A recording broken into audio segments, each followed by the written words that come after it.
Minisode.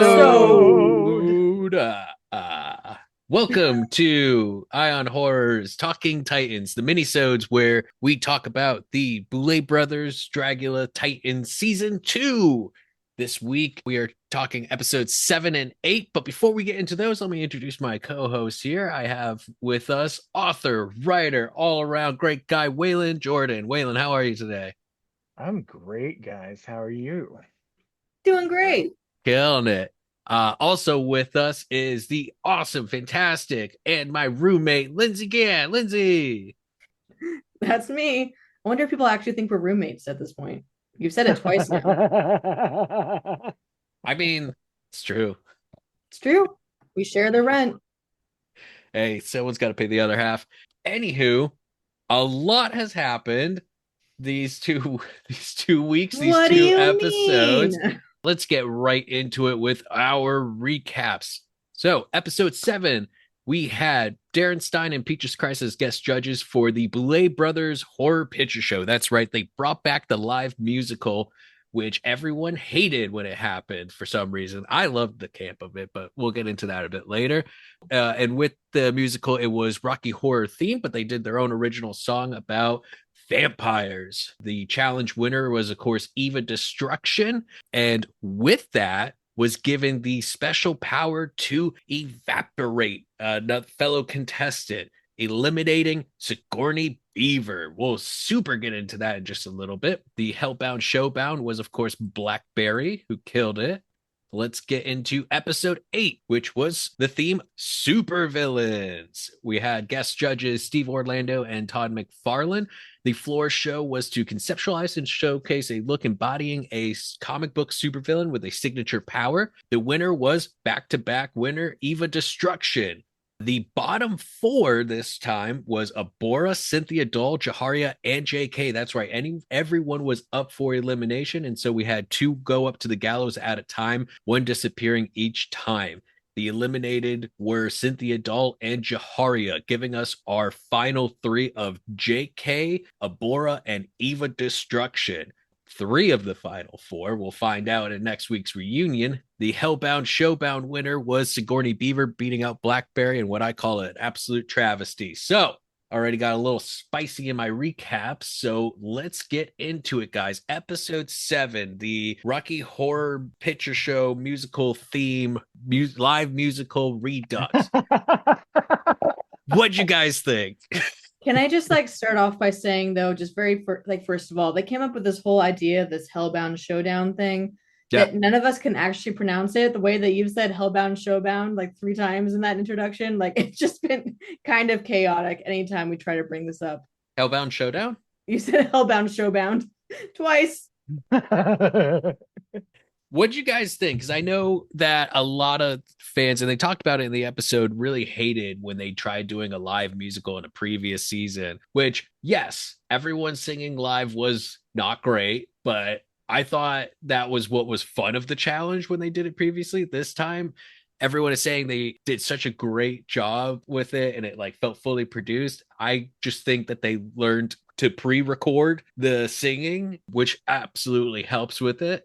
I think with my drag queens, I don't really expect them to have a good singing voice, but I want them to be able to sing along with the music quite well. And so I think it just made sense. It's cool that they were able to sing it and they recorded it and then they sang along by lip syncing. And that's kind of what more I expect with them. Well, yeah, I mean, lip syncing has been a part of drag for decades now. Mm-hmm. And I mean, it just goes along with it. Of course, they did go to the step. They recorded their own tracks to lip sync to, and that was great. Some of them do have really great voices. Some of them are great performers. I mean, it's one of those things where that's what you run into with any kind of musical number. I mean, I'm gonna pull my best Eva here. As a theater kid and someone who's done music my whole life. When you say I your mean, best Eva, I thought you were going to start crying. no, I'm not gonna start crying yet. Yes. But no, I was really surprised at how well it came together. They were talking about Swanzula like did all of the choreography and stuff like that. And that was another thing that was really good. The direction, the choreography, everything came together. They didn't just kind of like turn them loose out there on the stage, kind of like they did the last time, and it was much more put together production Yeah. this go around. Yeah, and I think having a more of a theme to kind of base it off, because I think the previous one it was kind of trying to do a little bit of a West Side Story thing, and this time it was Rocky Horror.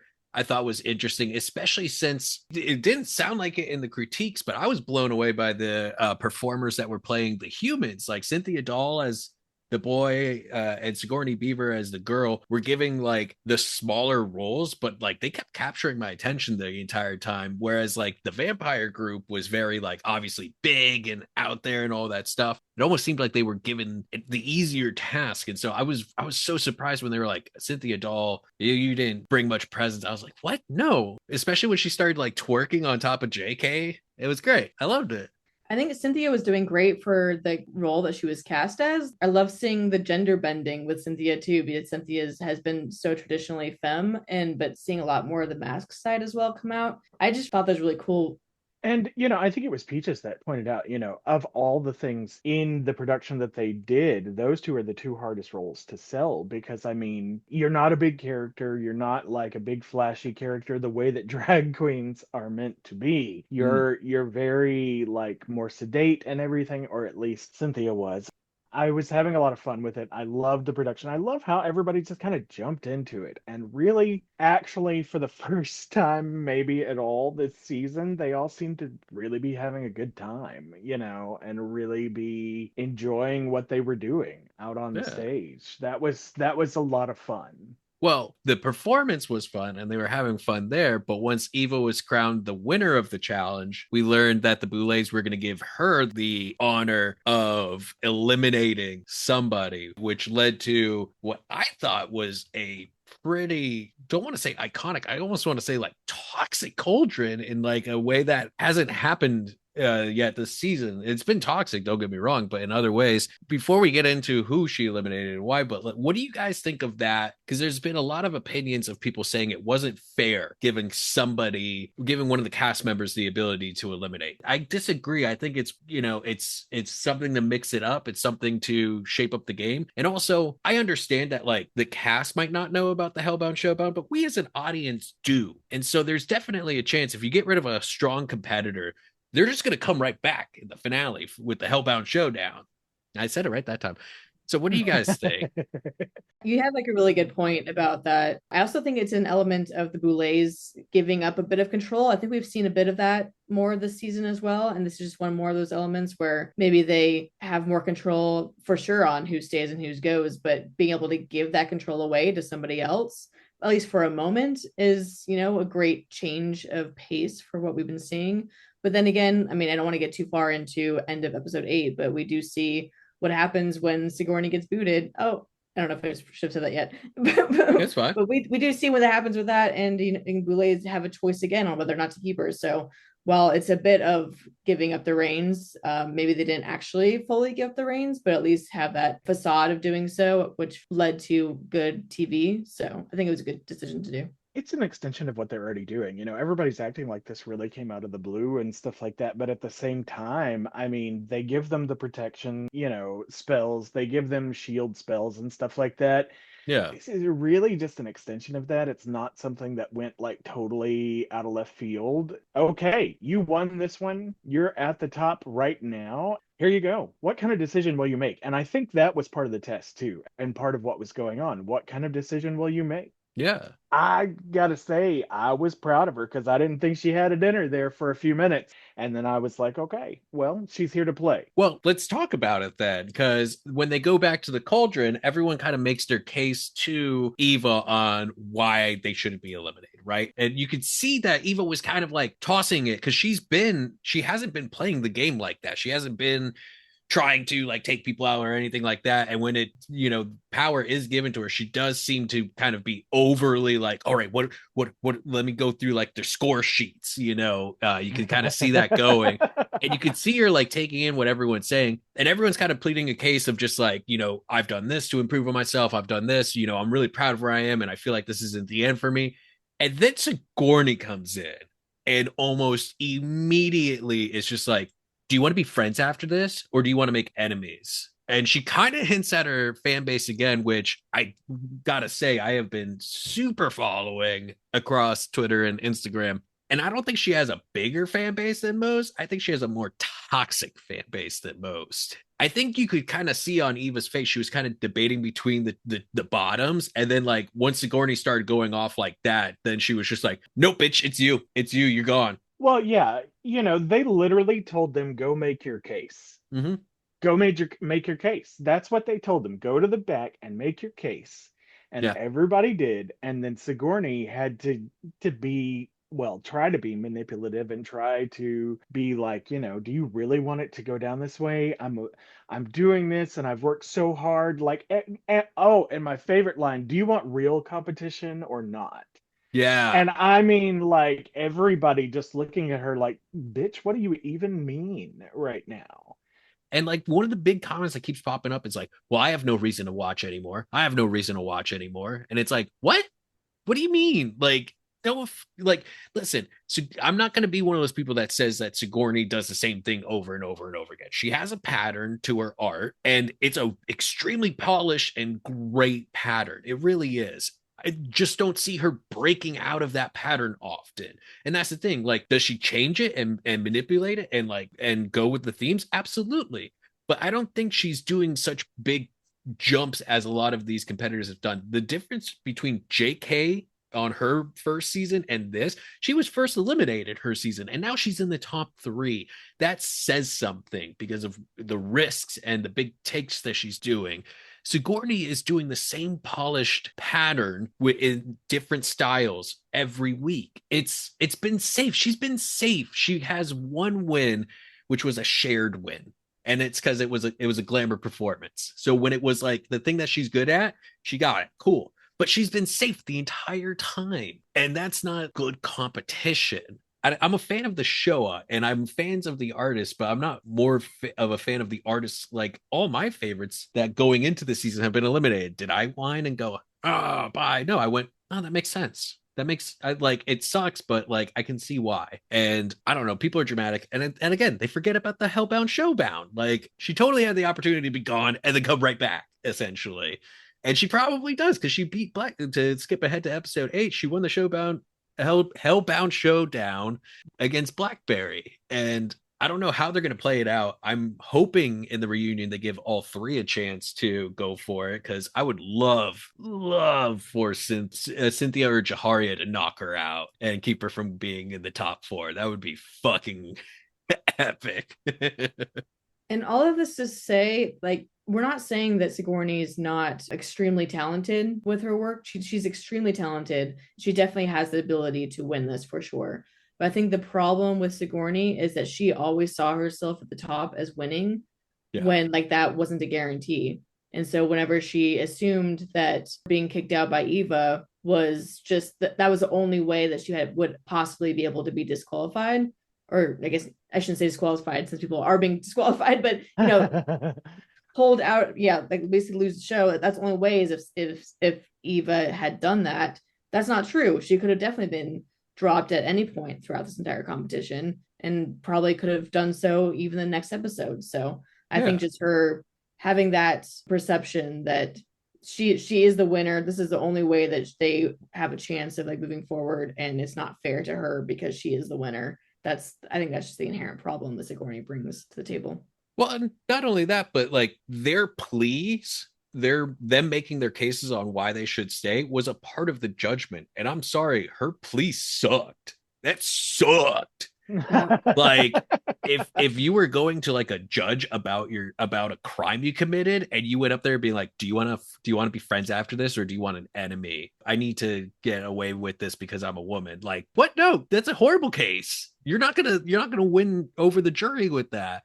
Like that was just like a horrible way of convincing someone. And you could see the moment where Eva goes, this bitch is going, like, because she was like, stop. You got to stop right now. Like, what are you doing? And like, I think she almost tried to stop her at one point, and then that's when like she super dug her heels in, and then you could just see Eva's face being like, my mind's made up. And Swan and Drac even said that was the one time that Eva didn't cry at an elimination. She cries all the fucking time, and that was the one time. So like, genuinely, like, you don't go to the person that can throw you a life vest and try to like manipulate and gaslight them into it. It's crazy. I just think she genuinely didn't think that she had to argue any other way because her assumption is that she already did the best she could. Everyone knows she did the best she could. She doesn't have to argue that fact. Yeah.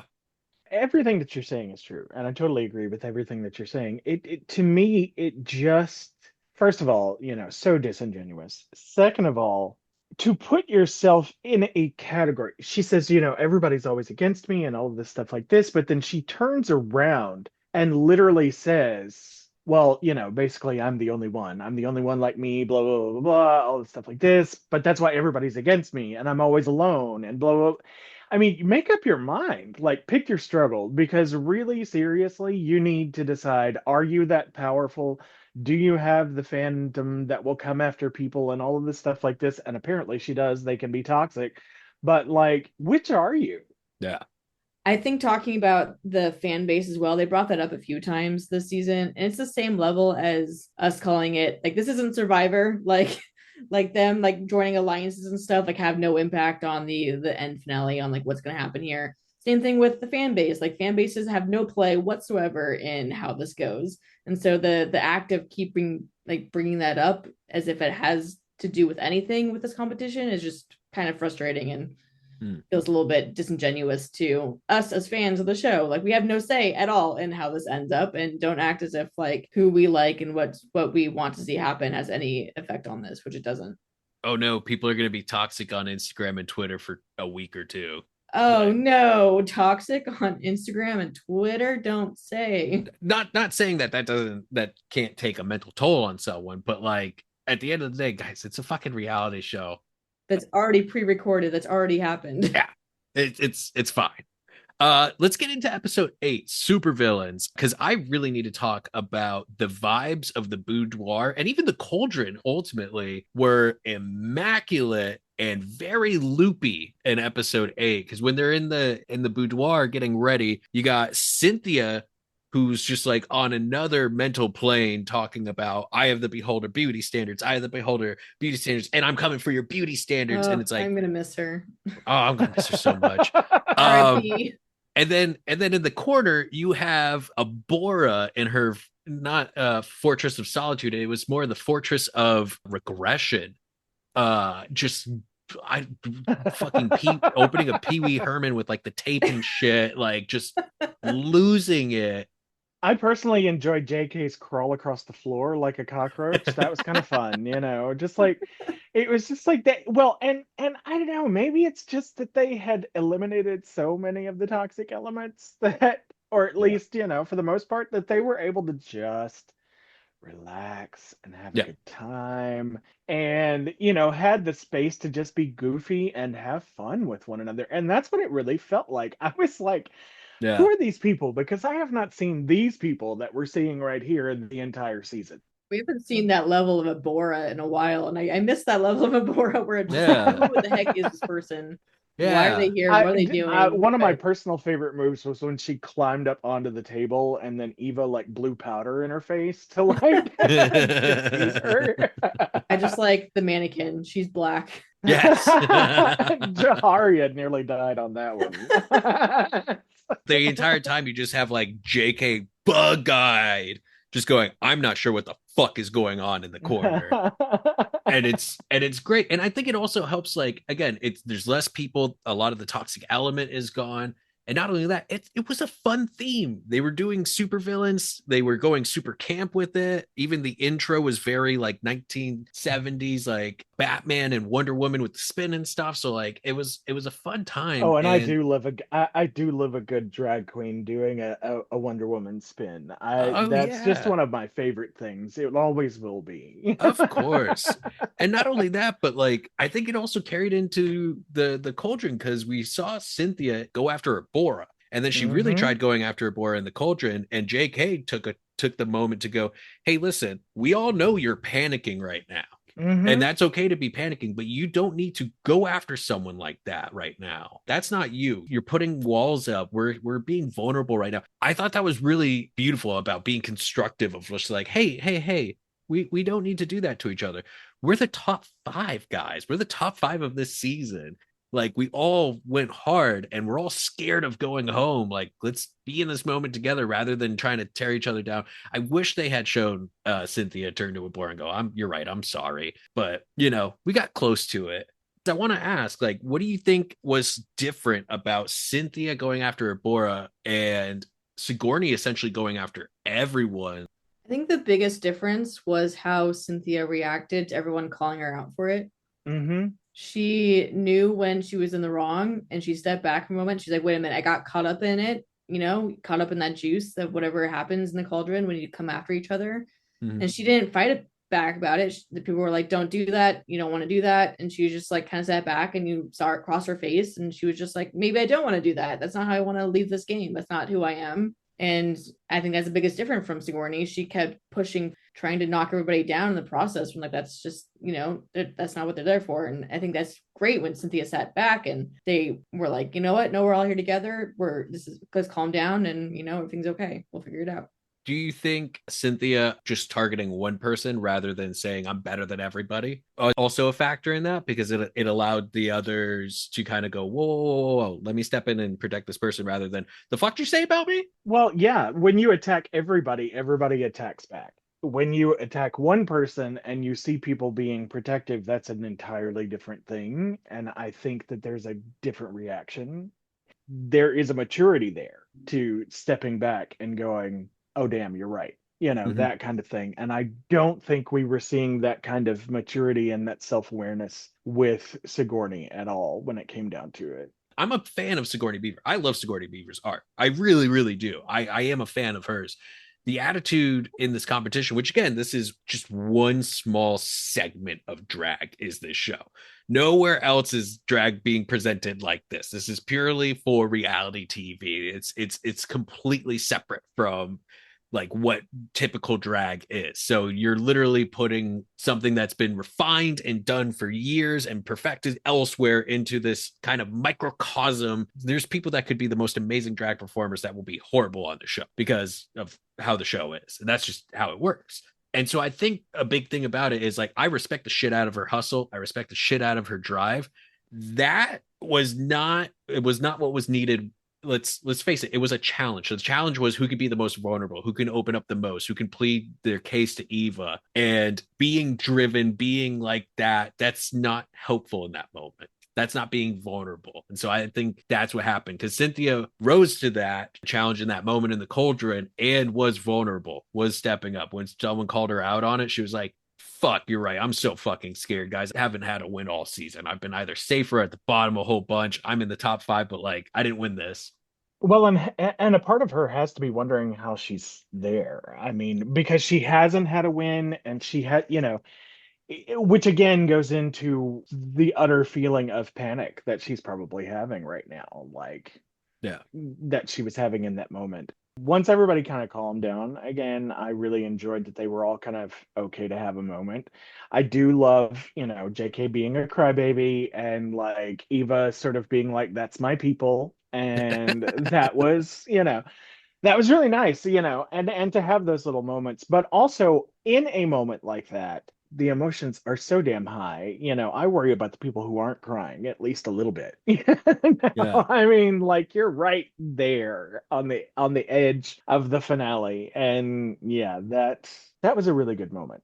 Now, of course, at the end of the episode, because we knew that 4 out of the 5 were up for elimination. And ultimately, we are left with Eva, Abora, and JK in our top 3. And they said that they had to do 4 fucking looks, which is insane. In the past, it's only been 3. And then they're like, oh, 4 Horsemen of the Apocalypse. You have a month to do it. Oh, by the way, 4 is a great number. Guess we'll find out at the reunion what that means. Obviously, we as the audience understand that it's the Hellbound Showdown finalists that will probably be coming back. We have 3 eligible people in the showdown with the Jaharia and Correia, Cynthia, and Sigourney Beaver.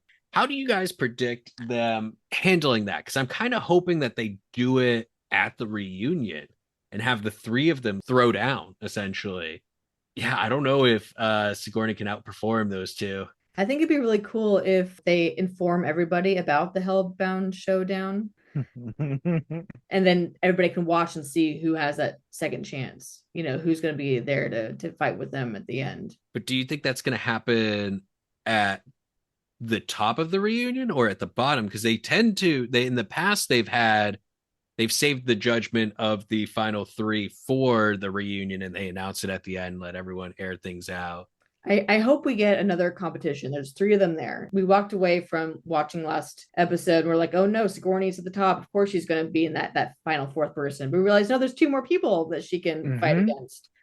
Yeah, I think, and I think it's much better television to hold it off till the end too. I think that's just the best way to go about it. I hope that that's how they do it, because then, 3/4 of I mean, you could hold on to that until 3/4 of the way through the reunion and say, oh, by the way, and then just toss it on them. I mean, there are so many ways that you could do that, and starting it out with that, I think it would be almost anticlimactic a little bit for what they've built through the series so far with it.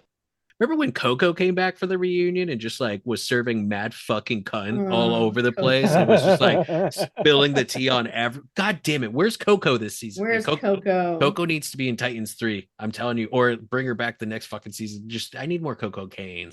I'm jonesing, but I love the reunion episodes. I love how messy they are. I love when everyone kind of goes at each other. I also love when people make up because I think that's really cute.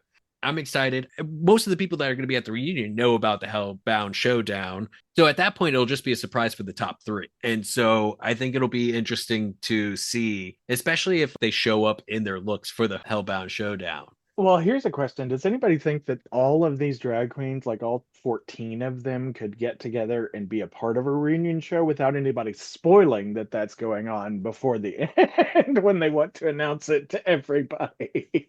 I don't know. A lot of people are hypothesizing that's what got J. Jolie and Zava disqualified. Which, to that point, I wonder if those 2 will be in a reunion episode. I mean, they've been disqualified, but that only means really that they can't win. They have no chance of winning. But does that mean they can't come back and talk about their time on the show? It'll be interesting to find out. Do you think that anybody will talk to Dahlia when she gets there? Or is she just going to sit over in the corner by herself like she did the last time she was on the show? Just staring straight ahead.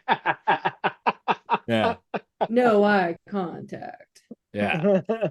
Yeah, it'll be interesting. Who are you most excited to see come back for the reunion? I don't just mean like who's your favorite person and you want to see them again. I mean, like, who do you think is going to be the most interesting at the reunion? Because honestly, I'm kind of excited for Dahlia to come back because she's such a fucking shit stirrer.